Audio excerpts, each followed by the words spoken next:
That is all from my side. Thank you, sir. But I would again request that let us not get to that path, and I hope the students will comply with the simple instructions. This is not even an assignment. This is just registration and forming up. It's a requirement. It is not even an assignment. So let the marks be there for true work, and let us get on with this logistics. Basically, what we call it, logistics. Okay.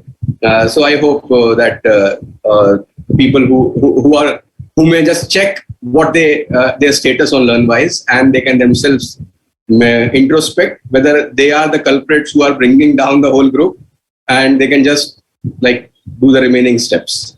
Okay. So I hope that will suffice for now. Last time, I think you got a chance and you did an exercise on understanding the problem and selecting a problem, and all of you did that, and you selected a problem around you, and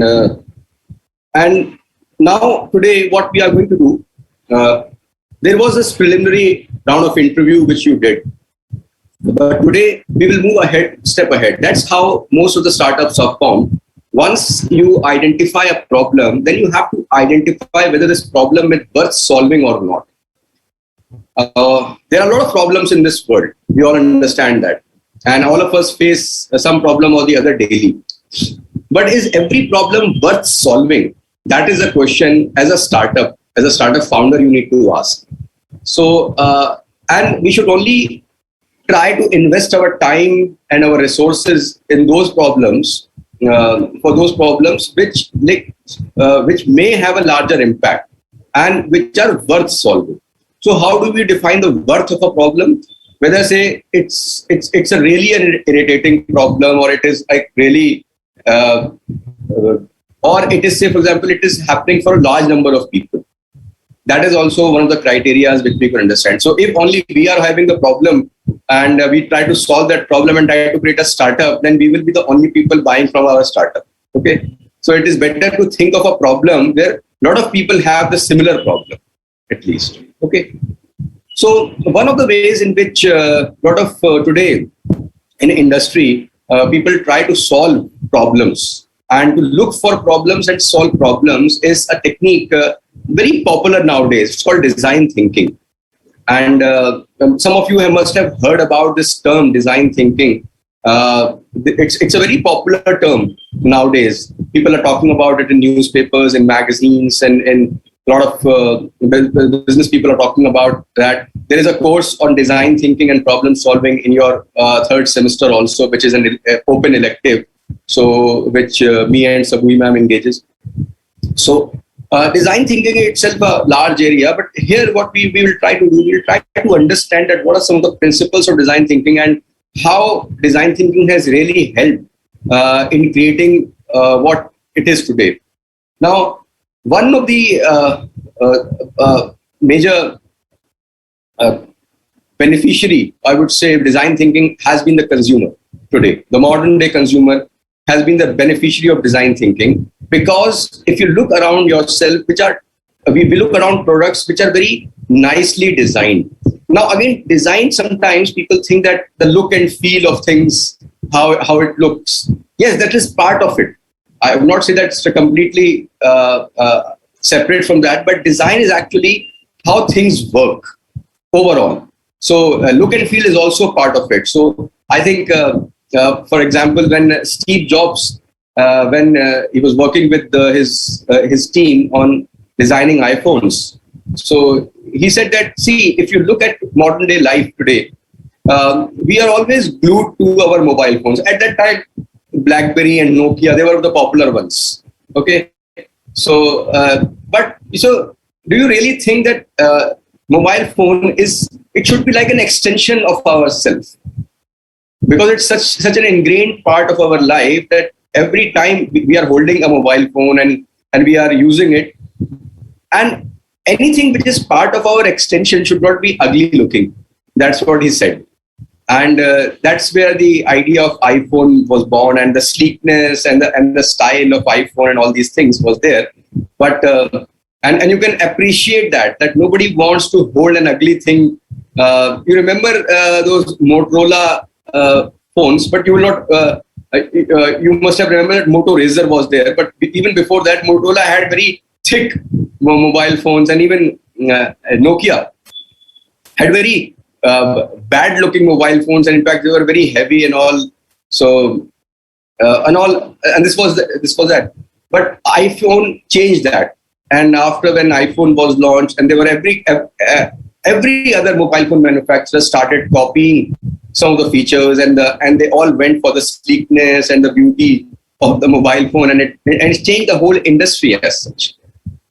So we have to understand why design thinking has and design thinking has given us so many products today. If you look around us, so what we are going to do, we will try to understand what is design thinking and how it can really help in this process of finding a real problem which is worth solving, or whatever problem we have solved, try to think around that is there a larger problem, or can we supplement or complement that problem with the help of this design thinking approach. So let us look at this small video of design thinking, and then we will try to understand more.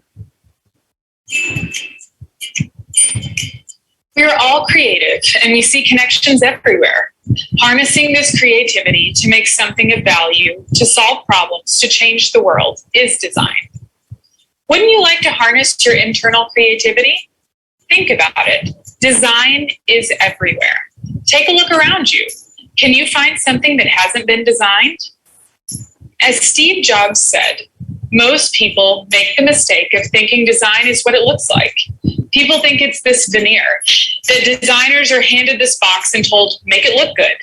That's not what we think design is. It's not just what it looks like and feels like. Design is how it works.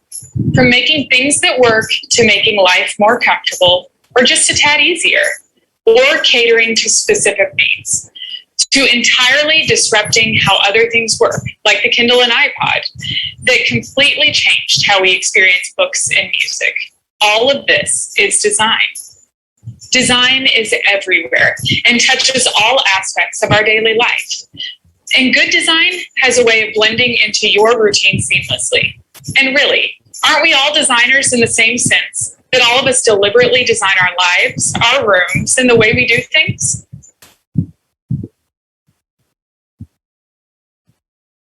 What is design thinking? Is it how designers think? Yes, in a way it is. It's about taking the designer's method of thinking and working and applying it to different kinds of problems. Let's see what that process looks like. First, it's deeply human-centered, which means that we start with the user by trying to understand their needs and wishes and how they see the world. Secondly, it's about identifying an opportunity for improvement or just a better way of doing things. So remember, the design mindset is not problem-focused, it's solution-focused, and it's action-oriented towards creating a preferred future. It's not just about seeing what is, but imagining what can be. Third, it's a creative process based on building up of ideas versus learning from the past, which means it's different from traditional approaches that need data and logic. Design thinking is about thinking wildly and opening up possibilities, testing ideas rapidly to find multiple solutions, not just a single answer.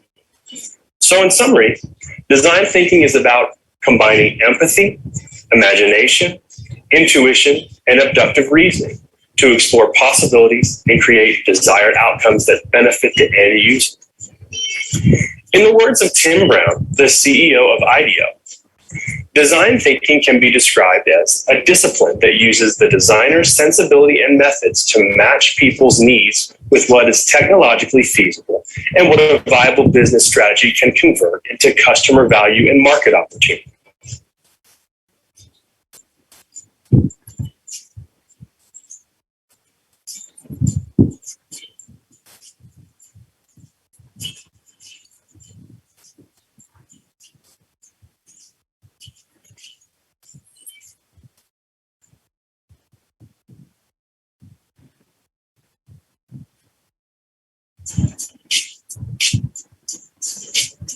The first thing to remember is that design thinking is far more than a problem-solving tool. It's a mindset, one that can be developed and nurtured over time. Here, we'll look at 5 of the qualities and values core to design thinking. First is empathy. Walk in the shoes of your user or the person you're designing for. Get inside his or her head and discover his or her needs and wants. Second, curiosity. Ask stupid questions and investigate everything. Third, imagination. Let your imagination play. Play is important in the process of making new discoveries. Fourth, making. Make, break, iterate. Keep experimenting. Shape and refine your ideas. Fifth, optimism.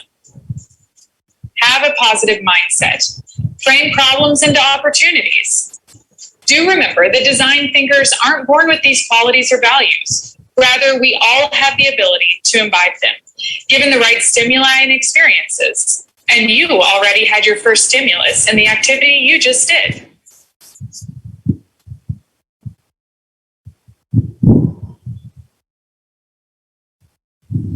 So let me just stop here a while and let me just try to explain what design thinking, what you have just now studied about design thinking and listened to these videos. So what they all are trying to convey here, they're trying to convey that design thinking is basically a process which has some values. The first value is basically it's human-centered. Why do we call something human-centered? Because it is not about, it says that think about a problem, when you're thinking about a problem, but also think about the people who are having that problem. So have empathy for the people. Now, empathy is today, again, it's a bird word. People are talking about empathy a lot. But what does empathy means? It means that to walk in other people's shoes. That's what many of us understand by empathy, what it means. But do we really do it? That's now you go back to what problem you have identified. Now, when you identify a problem, do you really go into the shoes of the people who are having a particular problem and try to understand it from their perspective? Now, one way of doing it is going and asking them, and that's what you did by doing some interviews. However, there is a better way of doing it. In fact, it's a very simple way of doing it. Observing people. And in fact, if you look at, there is a famous statement actually, in fact, by Dan Ariely, who has written the famous book today. He is considered one of the foremost management thinkers in the world, predictably irrational and upside of irrationality. So he says that do not believe what people tell you. Never believe what people tell you. Actually, look at what they do. That's how people may tell you different things. Okay, but do they really do it? The answer is actually that there's a difference between. So people may say that they are very conscious of their health and they like eating salads. But observe them. They all eat gulab jamun. They all eat they all eat samosas whenever the chance comes. Okay, so people know that eating a samosa is not very healthy. Okay, they will also tell you that, oh, I am very health conscious. I do that. But do they really do it? So what is actually the process? So observe. That is the first principle of understanding a real problem. And in fact, let me just share with you one very interesting example of a very famous company. You all know that, McDonald's. Okay. So a few years back, what happened that McDonald's, they were trying to basically launch a lot of new flavors of milkshakes. And milkshakes is one of the most popular products of McDonald's, especially in the US market. So what they did, they typically how they do it is that they have a typical customer persona that, okay, what kind of people drink milkshake. So they define it in a very fancy manner, and they have all the details. Okay, this is the age group, they have this kind of habits, they have all these things.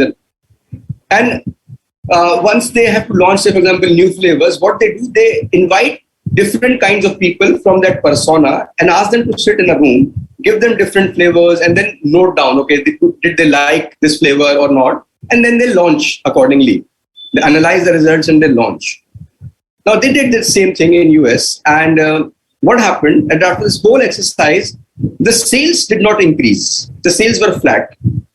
So they were surprised. Okay, they followed the whole research protocol and all these things. They asked the people actually what do they like. They did everything, but it did not result in any. There was no substantial results. So what?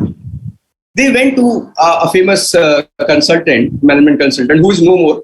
He died a few years back, Dr. Clayton Christensen, and who is also one of the very famous authors of author of a lot of interesting books on disruptive innovation, like Innovator's Dilemma and all. He has written a lot of books. So he and his team, they decided, okay, let us see what the problem is. So what they did, one of the researcher went to a McDonald's store and he sat there. And he sat there and he just started observing people and noting down, okay, when do the people come, when do they order milkshake, and when, and all these things. So he did this for a whole day and he could not understand that what is happening. But one thing he realized, that a lot of people were buying milkshakes in the very early mornings, at the breakfast time, and even before the breakfast time, as soon as the store opens. So now, after the second day, he got really frustrated. And what he did, when he went outside the store, and when a buyer, actually customer, went in and bought a milkshake and was coming out, he stopped that person. He asked that person, what job are you trying to get done by hiring this milkshake? That is a question he posed to that person. And obviously the person was surprised. He said, there's a person in front of him and he's asking a question, what job are you trying to get done by hiring this milkshake? And he was confused. He could not answer it properly. He said that, I don't know and all. Let me think. He said that actually I am on my way to my office, which is say 30 miles from here. And I have a long drive actually to take. Now, during that drive, because it's so early in the morning, I don't want to get dozed off. Because if I go doze off, I'll met an accident and I may die or something like that happen. So I want something to keep me engaged during my journey. And I tried different things, but that did not work. I took a banana first, but eating a banana while driving a car is very difficult.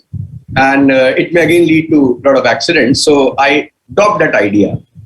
Then I tried donuts once. But you know, donuts, please do not try it while driving because it is so messy. So it can create a lot of mess because you are wearing a fresh shirt going to office. Do not try donut at that time. And then he said that I tried other fruits also, but they got finished very quickly.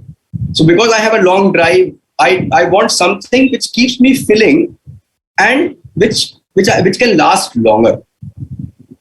So that is what actually the person was trying to get done. He was not interested in milkshake as such, as the functional qualities of milkshake. It is milk, it is healthy, and so on and so forth.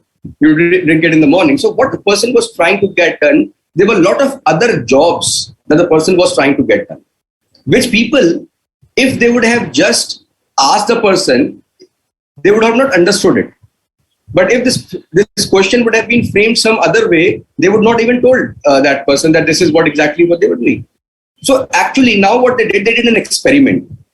The marketing team did an experiment. What they started empathizing with these kind of consumers, these kind of customers who are in a hurry in the morning and they want something to drink and they want something which can last long, which can be filling also, and which does not create a mess in the car.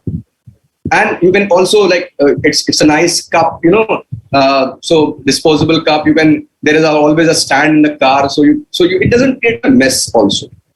So what they did, they installed a vending machine just outside the store with all of these in the morning with the fresh milkshakes. And most of the milkshakes were of large size. So obviously, when you go for a milkshake, there's small, medium, and large. So what they did, only large size milkshakes, and then they placed the milkshakes in the vending machines because they observed that these people were not buying anything else. They were only buying milkshakes. So why wait in a queue and go and then order a milkshake? Why can't they have a vending machine and just go and just take their milkshake and go to save their time? And also, what did they want? Because there was one very interesting thing which the person told, that he doesn't want to get dozed off in between. So he should. So what they did, they added small pieces of fruits in that milkshake. So to make that milkshake a bit thick also. Now what happens, then a person comes, the person sees that there is a vending machine. Person does not go inside the store, they just pay the vending machine and get their milkshake, goes off. And now when they're drinking, there is like a piece of fruit which is coming to them. So even if they are like, while driving in the morning, they are dozing off, they can just, so it is piece of fruit in the mouth first. And the large size of the milkshake, basically, they can cover their whole journey by drinking slowly the milkshake. So it lasts longer also. And this resulted in a lot of increase in sales.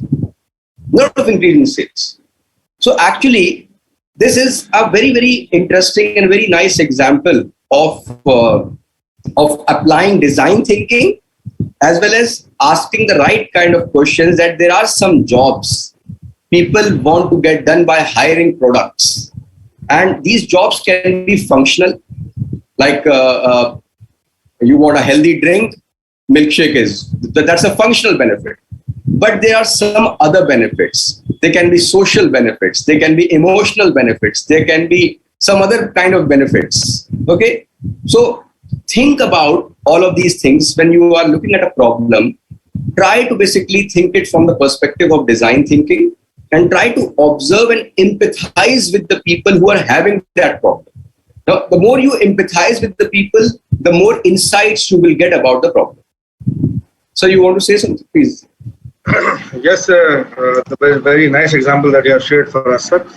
Just to make their mental capacities into thinking mode, I'll be showing them an image of something.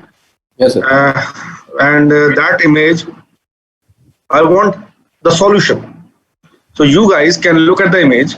There is some problem in the image. So I want you guys to solve the problem just by looking at the particular image. Okay. Number one, those who know the answer, please only raise your hand. I want answers from those people who don't have any idea what this is all about. So let me share that image with you guys. I hope it is visible.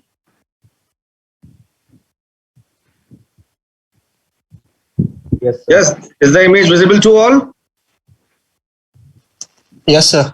Okay, the problem is, especially in the US, there's a lot of low-lying bridges and the trucks and heavy vehicles, then when they pass, the main problem with that is that they basically stuck down in the bridges. So this is one of the cases where the truck has been stuck, totally stuck at the low-lying bridge.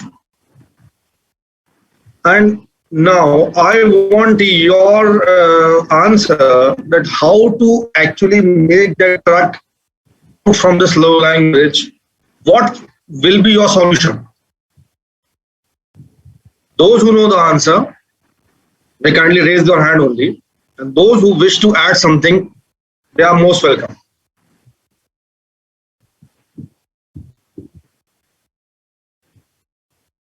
Anybody? How can you make this truck come outside the low-lying bridge?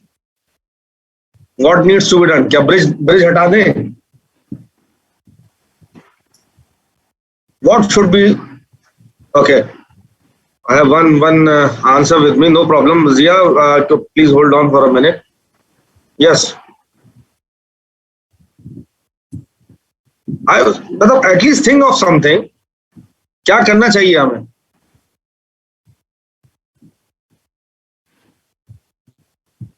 And let me tell you the solution is really very simple. Okay, Aisha Khan. Okay, two people with the raise their hands. Anybody else? Okay, Mohit. Okay. So first of all, starting with Zia. Okay, Zia, what should we do? Sir, we can reduce the air pressure of the tire. Aisha, Mohit, So we can Yes. deflate the tires. and Mohit. Yes, sir. The temporary solution could be we can decrease. Yes, so many of you must be thinking of different solutions. Thank you guys for your answer. Really helpful. And actually, this is what a solution to a very big problem is. Just deflate the tires and make the truck come backwards. The problem is solved. So what our sir is telling you is actually using your mental capacity, thinking, to actually help solving problems which look very big. Similarly, let me share another example, very pertinent to the Indian scenario.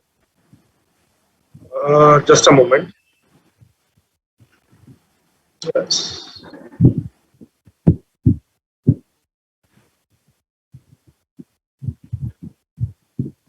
This is an example of an scenario which is mostly seen in India, where ladies who are in villages who don't have any access to clean drinking water, they go to far off places और मटका sir पे रखते हैं, and they travel for long distances. So this is actually a design by which 50 liters of water can be taken care of, and people can, they don't have to put the load on their heads. They just have to move it like any other vehicle or any other small tool. And this design is being implemented in India. So this is another example of design thinking in progress, right? Something which is valuable to the society. The problem is there. The problem is there with majority of people living in villages, that they don't have access to clean drinking water. So this is one of the solutions that has been proposed, and unfortunately the solution is being proposed by someone outside living in India, and Indians looking at these problems every day have not been able to come with this solution. There can be more solutions to that, but the basic idea behind sharing this water wheel solution is to let you know that design thinking can help you to solve difficult problems in a very easy way and in a very wonderful way.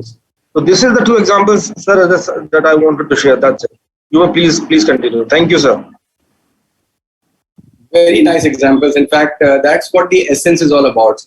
Thinking from the perspective of the people who are having the problem. I think that is the essence of design thinking. We try to start thinking from the people's perspective, have empathy for them, how they are solving it right now, what can be done from their perspective. And once you start doing it, one of the best ways to do is that to observe very keenly, observe, and then to think creatively, let your creative juices flow, and then test all of these things very quickly. So let me we can have a look at a small video about the design thinking process as well. How design thinking process takes place. Design thinking is not guesswork. There's a structured way and a process for you to start harnessing your creativity. There are many models of design thinking out there. Let's look at some of the popular ones.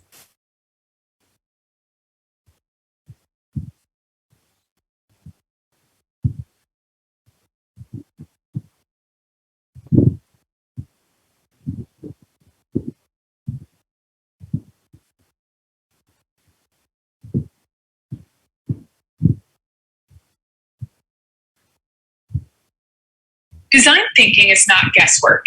There's a structured way and a process for you to start harnessing your creativity. There are many models of design thinking out there. Let's look at some of the popular ones. D School: empathize, define, ideate, prototype, test. The Design Thinking for Educators Tools Kit. Design Minds. It has a 3-step process: inquire, ideate, implement, with reflection stages in between. And now comes the Guadaluani Foundation Design Thinking Model, which is a 5-step process, starting with immersion, or a deep dive to understand what the problem is. Then you empathize the end user and express the problem from their point of view. Then you ideate to come up with many ideas and possible solutions for the problem. Then you prototype one of these solutions and test it with the end users to get feedback. This 5-step process takes us through a full cycle of design thinking. This is a very interesting actually model, and in fact, if we look at this process, this is a very simple process to understand. The first step in this process is to immerse yourself into the problem. So try to think deep into the problem, try to understand it from all aspects. And how do you do that? You start empathizing with the people who are having that problem. Talk to them, maybe observe them, and again go back to them. And then you ideate. Ideate means where you can brainstorm more ideas, think about solutions. Usually what happens that we already have preconceived solutions in our minds. I think that is not a very good strategy to have. Because if you have preconceived solutions in your mind, then sometimes what happens that your solutions may not work because they are from your perspective, not from the perspective of the user. So once you are ideating at this stage, you can have as many solutions as possible. Think about all the creativity which you can harness, and then start prototyping. Here, what design thinking says that do not go and build a product as it is. Try to make a model out of it or prototype, and just then validate it with the customers that, okay, whether this will work, whether this will not work. So this is a very iterative process. And Google today has a process which they call sprint, which is based on design thinking, and they can run a sprint in just 5 days. In 5 days, they can test even the most complex of ideas. They can test it with the customers. That's how fast today the world is moving, and that's how design thinking is really helping in this process. So let us look at some of the various examples of what are the products which have come out of this kind of thinking. Design thinking has fast moved beyond design studios and into corporate boardrooms, nonprofits, startups, and is being adopted by just about everyone. So who are these people? Principal designer of GE Healthcare, Doug Dietz, used design thinking to reimagine the terrifying MRI scan experience for kids, and he turned it into an adventure series. Airbnb, co-founded by design graduates from Rhode Island School of Design, was created from human insight that people wanted to share and leverage their assets. They realized the ideal share economy. The U.S. Army uses design thinking to negotiate unfamiliar challenges, to co-create and involve diverse brains to solve a problem, to blend analytical and intuitive decision-making, and to do a detailed planning within constraints. IBM, the 100-plus-year-old technology company, employed design thinking to make the shift from being a corporate, contract-based company to a place where developers now go to build new software. Apple redesigned the phone to become the remote of our lives. Since being founded in 1976, Apple has been considered a leading designer and integrator of computer hardware and software.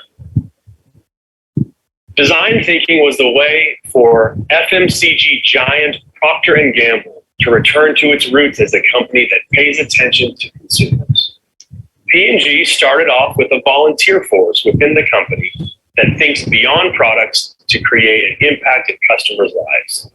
In 10 to 12 weeks, this team manages to create quick results, 15% revenue growth per year from 10 to 20 billionaire brands, and $70 billion revenue after 6 years. Intuit, the financial software company, made filing taxes easy, simple, and almost enjoyable using the power of design. The CEO of Intuit, Brad Smith, developed Design for Delight, D4D, which is a set of methods and techniques that the entire company uses to get to delight and innovation.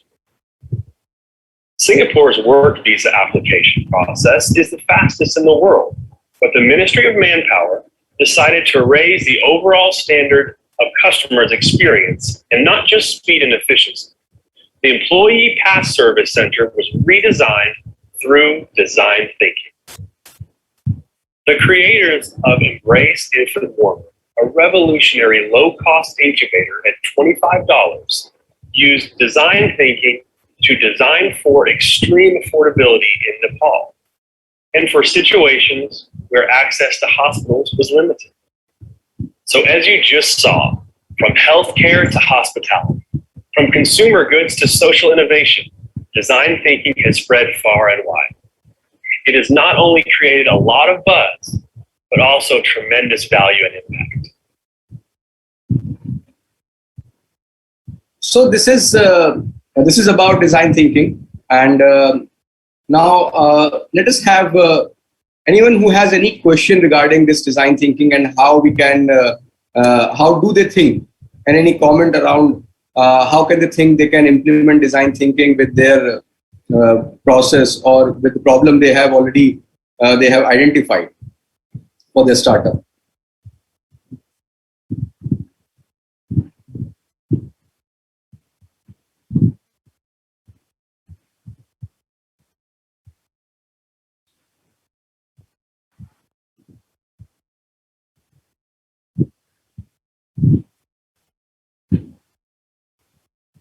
So I don't know whether the people are present also or not. I think all of them close their cameras now, and everyone I think just wants me to stop.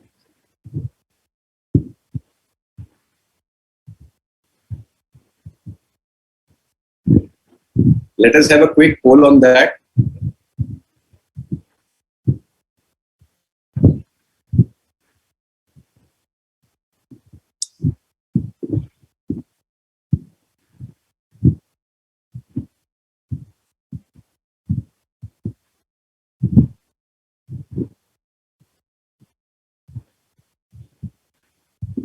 So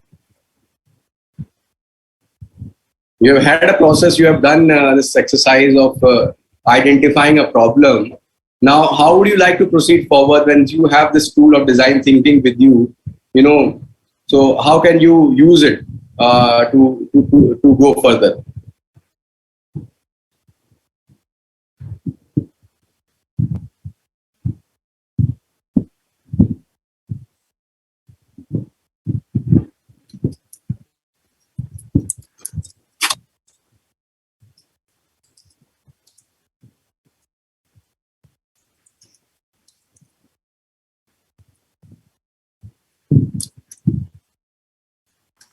Is there a competition of being silent? You need to keep silent every time.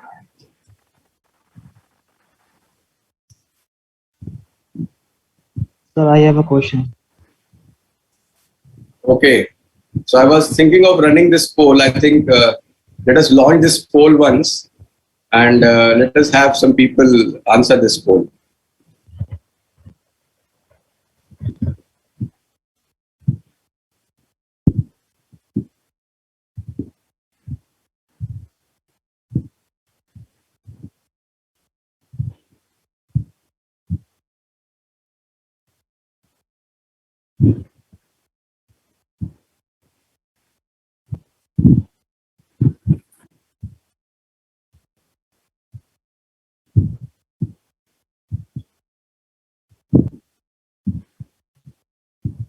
Are there people who have no opinion about this? There are people, third option I forgot to add, no opinion.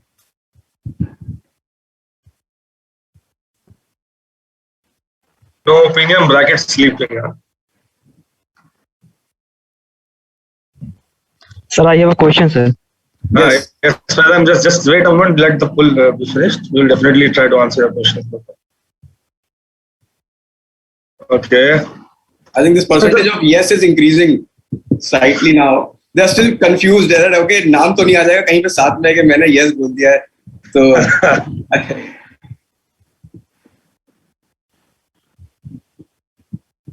Sir नाम तो नहीं आ रहे हैं लोगों के. नाम तो नहीं आ रहे हैं सर अभी फिलहाल. तो अच्छे बच्चे से ही तो नो बोल रहे हैं. बहुत अच्छे बच्चे से ये तो मतलब. Okay, let us. बाकी I think there is no opinion.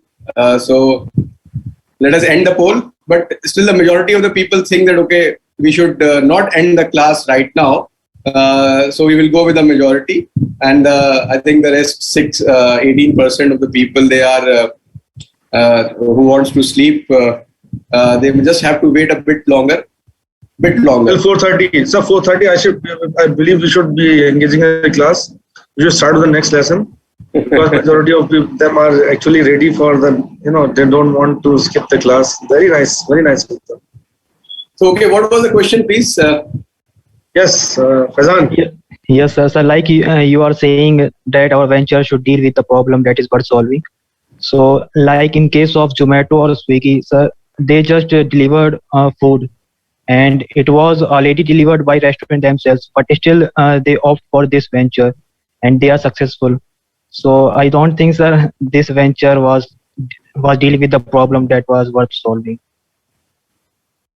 Faizan, I would not say that you are completely incorrect. I would say you have your opinion about it. But in fact, if we look at Swiggy and Zomato, I think it was a problem worth solving hands down for me. Because even when restaurants were delivering food, it was a hassle getting food. And there was no way, the kind of customer service we used to have, it was pathetic.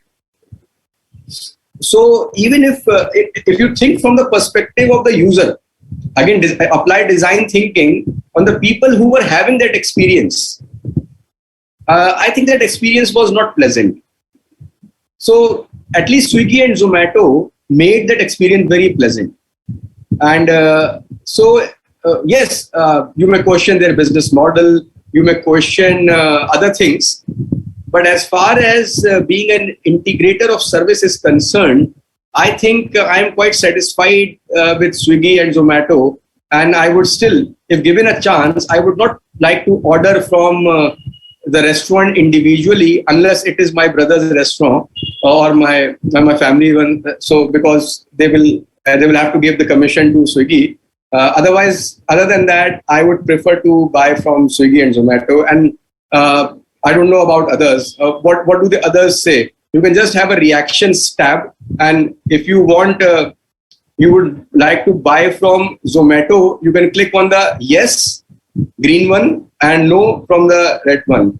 So that can signal to us that what kind of this is kind of an indication actually. Faizan, it is a very important, interesting question which you have raised actually.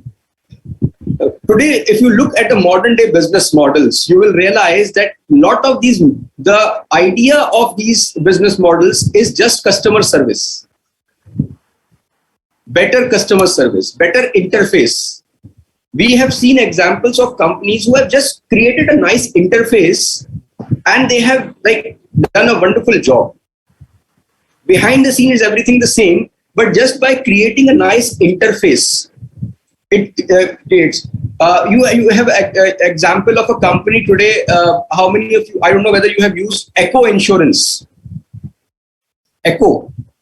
A lot of ads are coming, Echo Insurance nowadays. What they have done, if you look at their business model, what they have done, they have reduced the just simple 2-3 steps in the process of claims when people make. What happens, insurance business works on the concept of claims. That if you suffer a loss, so you give a claim, you submit a claim to the insurance company, and the insurance company assesses that claim and then pays you back. That's what the model is. It's very simple model. But if you look at the experience people have with this model, it is really pathetic experience with the traditional players. That filing a insurance claim is a hassle. Then assessing them, they will harass you, they will cut down on a lot of things and all, and then finally you will get the money back. So what they have done, they have just made it slightly simpler. That instead of you calling a person and all these things, you can just open up the app, click some photographs and upload those photographs, your claim has been filed. Just by reducing 1 or 2, 3 steps, you can create a lot of customer value. And I think that is very important. And that can only happen if you have an eye for detail. That's why we say that when you are, what design thinking says, that if you observe a problem, get immersed into it. And then empathize from the perspective of the customer, people who are having that problem. So I think these models, Swiggy, Zomato, even Ola, Uber, do you remember the kind of experience you used to have when before Uber, when you are stuck, say for example in Noida or Delhi? I don't know whether you are too young for that, because we have experienced that a lot. Going to Delhi and say taking a cab from one place to another. At that time there were no cabs, only there was auto rickshaw. And you know, auto rickshaw drivers, oh my God, to deal with auto rickshaw drivers, now they have become very gentle. So the customer experience have, even from the auto rickshaw drivers have improved because of the competition. But it was a horrible experience actually. And in fact, Ola started because of this experience of Bhavesh Agarwal. Bhavesh Agarwal had a similar experience in Bangalore. If you read the story of how Ola got started, though it is copied from Uber, the solution has been copied for Uber, but the problem was actually much worse in India compared to US and other places. If you look at the experience of getting a cab, booking a cab and going from one place to another in a metro city like in Delhi, Bombay, in Bangalore, it was horrible experiences. So he was just trying to basically bridge that gap, and value gets created in that process.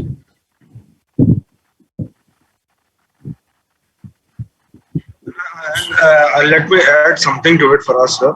Yes, sir. There is something which has been, creating a problem for the consumer, and that problem has been solved by Swiggy and Zomato. There had to be something, because otherwise they would not have been, in such a position that now they are $1 million firms, right? So they are doing something which is actually relieving the pain of the consumers. Similarly, Ola, Uber. So when the taxi people are charging way too high, the customers feel cheated. Now, if you go to an Ola interface, you will find even the distance, how much distance is actually there, what will be the total value, the money that will be you need to spend. For different options, you can share different. You can have even shared concept. This shared concept of shared taxi and shared Ola or shared Uber came up because of Indian scenario only. People usually travel in metros where they want to, they take a bus or a ride or an auto that has been shared by 4 or 5 people. People are trying to save as much money as possible. So Ola and Uber actually came up with this idea of shared taxi. So what they do, they use analytics to understand the route of the people who are going to the places. So whenever you go to Ola interface, you find for prime sedan, you have different cost. For simple, WagonR, you have different cost. For a shared taxi, you have different cost. Even for a bike, you can share the bike with other person who is going on the same route. That cost will be completely different. Now, autos are also coming to Ola. Why? Because they believe that the customer is feeling more secure and safe, and the customer is not feeling cheated. So the moment customer is happy, you can create a lot of value. The business is always there. Business was always there. What the Ola and Uber have done, they have actually solved the most important problem with the customer, that they are now feeling secure and not cheated. So this is actually what they have done. Actually, if you look at the word, the business model is questionable. Business model may be in terms of the money they are spending on advertisement and acquiring customers and all. It is quite economics. It does not make sense right now. But if you look at the customers, that have anyone of us, once they have experience that customer service would ever want to go back to the earlier versions? The answer is simply no. And in fact, just the simple power of giving a rating or writing a review. So just even before Ola, before Uber, if a driver's basically, or if you go to a place and you're not happy with the service of the driver does not talk to you nicely, and whatever happens, usually these kind of experiences are very popular. And at that time, you were helpless. You were helpless. Now, what Ola did, and all these places did, they gave you a platform to voice your experiences. That's all. Review system. And equally for the driver also. They have given that power to the driver also to rate the customer. Okay. So, just by doing that, they have created a lot of value. So, think about all of these things. And that is what this design thinking is all about. Think from the perspective of the customers. Where does the value lies? Just even if you are removing a small irritant from the experience, I think a lot of value can be created. Yes, Sathib, you want to add something? Sir, in the slides that you have shown, there are the solution to the problem are more on the technical side. Sir, how do the person like me who comes from a non-technical background like commerce and art feel like some sort of handicap? How do someone like me deal with this? You have heard of a company called Airbnb? How many of you have heard about a company that Airbnb? Sathib, have you heard about it? Yes, sir, I have heard that. So what is Airbnb? Airbnb is basically a technology platform.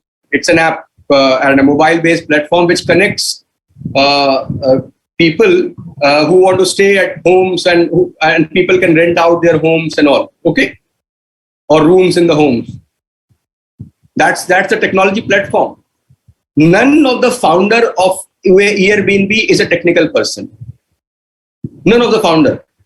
They are all design graduates. They were from humanities like you. They were from the backgrounds like your background. And there are hundreds of examples of companies who are now technology companies. And I'm not saying that you have to go for and establish a technology company only. But there are a lot of examples of companies where the founders are absolutely non-technical and they have created a lot of value by creating that. And how do they do that? One of the first step is basically one of the easiest one is that when usually companies are not formed by individuals, companies are formed by teams, good companies. And majority of the companies, they're still like people, individual businesses are there. I'm not saying denying that. But companies are formed by teams. And in teams need to have complementary skills. So one step, for example, if you don't have certain skill sets which you think are required for your company to build, if you want to build an app and you don't have the technical skill sets, you may all partner with a person where you have your idea, you have your other strengths. A person like you from that kind of background, you may be a very good content writer, you may be very good in marketing or strategy or sales. You can be the spokesperson of the company. The other person can look after the technical things. So you can have a balance of that. So when they say that when there is a will, there is a way. So if you are really interested in starting, I think you will find that right balance in the team. So have I answered your question? Yes, sir. So anyone who wants to who would like to add something? Tanishka was trying to ask something. Yes, Kanishka. Yes, Kanishka. Sir, like you have told us that if there is some company which is already a problem solving, like we are taking some kind of venture which is already there. So that we can take example of Ola cars only. Like there is BlaBlaCar, which is a sharing car application. So, but sir, Ola also did it and it is successful. So, I think if we even take a venture which is presently present and is very famous, we can also move on in that venture too, if we take different ideas. You're absolutely right, Kanishka. In fact, if you look at the world, there is nothing called an original idea. Okay, so there is always ideas keep on building one over the other. Actually, So there was one problem which was solved by Ola. There was a slight different problem which was left unsolved. They were covered by BlaBlaCars, and there was another company which basically Zoom cars, and they were like which gave cars for people like to drive themselves. So there are slightly different kinds of audiences or problems for different kinds of customer segments. Okay, so you build on top of one another. Okay, you may call them copycats, you may call them I call it improvisation. Okay, yes, the Flipkart is they adapted a lot of things from Amazon, but I would say they improvised a lot in terms of different things. They may improvise in terms of logistics. They at that time they had better logistics, and in fact they established their own courier company, and they did a fabulous job than Amazon. And they had rural penetration at that time, and Amazon did not have. So you adapt an idea. That is what's called adaptation or improvisation. So there is nothing called a pure and simple like completely original thing. I would not say that there is nothing. I would say nothing in this world is completely original. It is always we build on the previous knowledge of we have and others have, and we build blocks of that knowledge, and then we create value. That's what happens. Yeah, anyone who wants to add anything to this?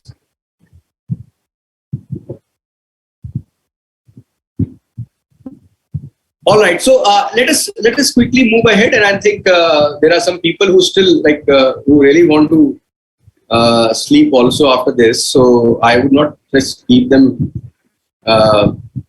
waiting, and to respect that also. Just a second.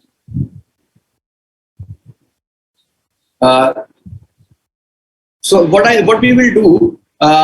There is this task which is that you have to go back and run problem interviews according to design thinking and go deeper into this. So you can do this as a team. And after this, you have to look for solutions. And looking for solution requires you to do a very interesting exercise which we call brainstorming. And so let us look at a very small video of how brainstorming works. And then I think that will be all for today. And then we can break, and you can do your session wherever you want among your team members, and then you can understand it.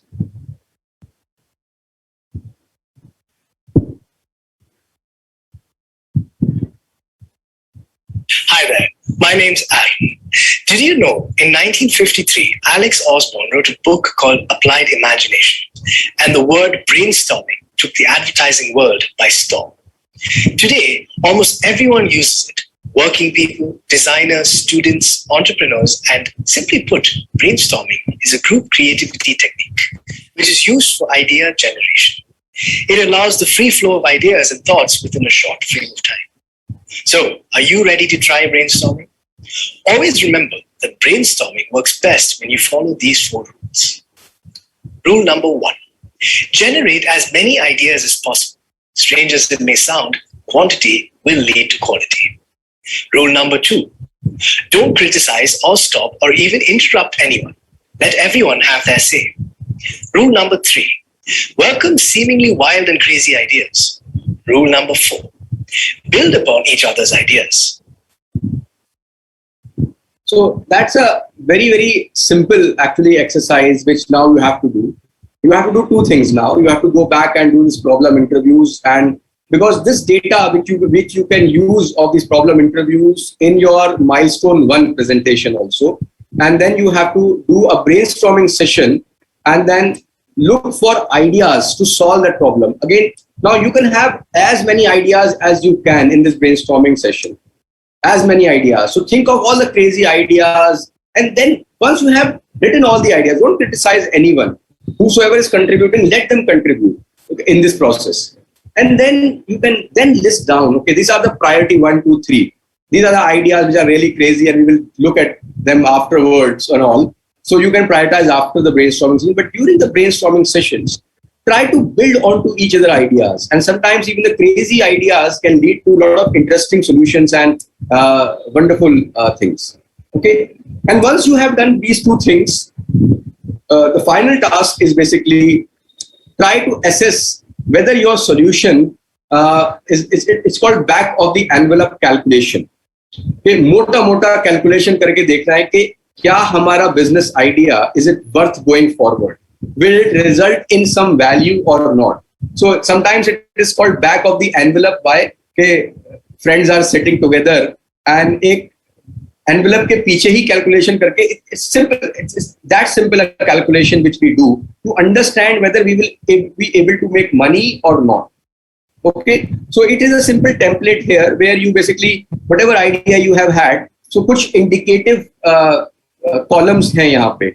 Like for example, description, equipment, monthly expenses में क्या क्या चीजें आप लोग सोच सकते हैं अपने startup के बारे में, और कुछ लोन लिया है तो इंटरेस्ट, अगर जो चीजें apply, if the thing is not getting it's not applicable to your startup, you can just ignore it. Okay, do this and then try to आप कितने में उसको बेचेंगे, estimated price per unit, an expected number of sales per day, कितना आप एक दिन में बेच पाएंगे, or whatever it is, or whether it may be a service, whether it may be a product or anything, and then expected revenue per month, profit per month, you will whether you will end up with something or not. So is the business feasible? So you do these two things basically. One is that you go back today and you apply design thinking to your solution, to the problem you have solved, trying to basically go deeper into it, maybe asking the people, observing the people. As a team, even a distributed team, try to do that as much as you can. उन principles को सोचिए apply करने का.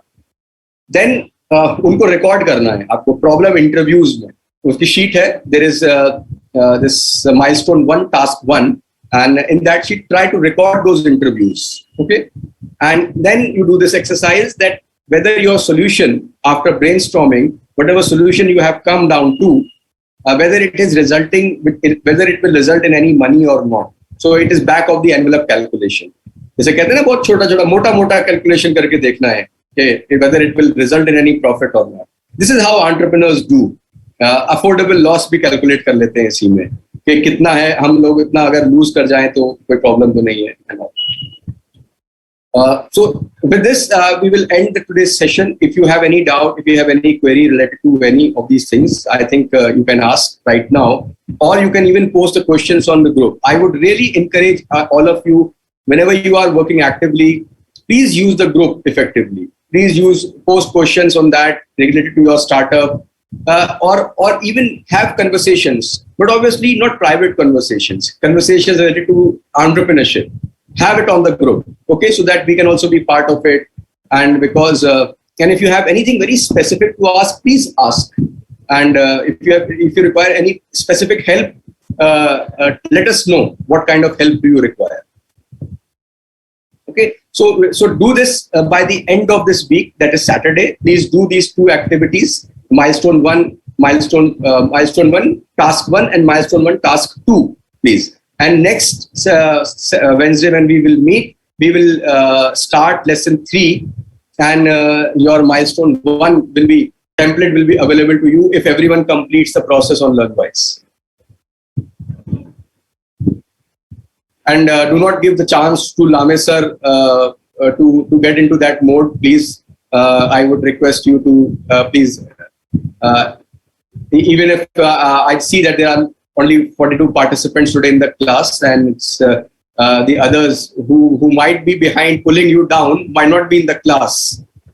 So try to find them and try to basically sometimes help them, maybe if they are really that naive, and if they are not, and then use your peer pressure at least, that you are pulling the whole AMU batch down. Please complete this process. This is all logistics, nothing else. Thank you, Faraz sir. Thank you for the confirmation. I believe everybody would be interested of not losing 5 marks. And they will do the needful, inshallah. Thank you guys. Thanks for your time. If you have any questions, please ask now. If you don't have, then you can ask on the WhatsApp also. Okay, sir. All right then. Thank you. Thank you for attending the session today, and best of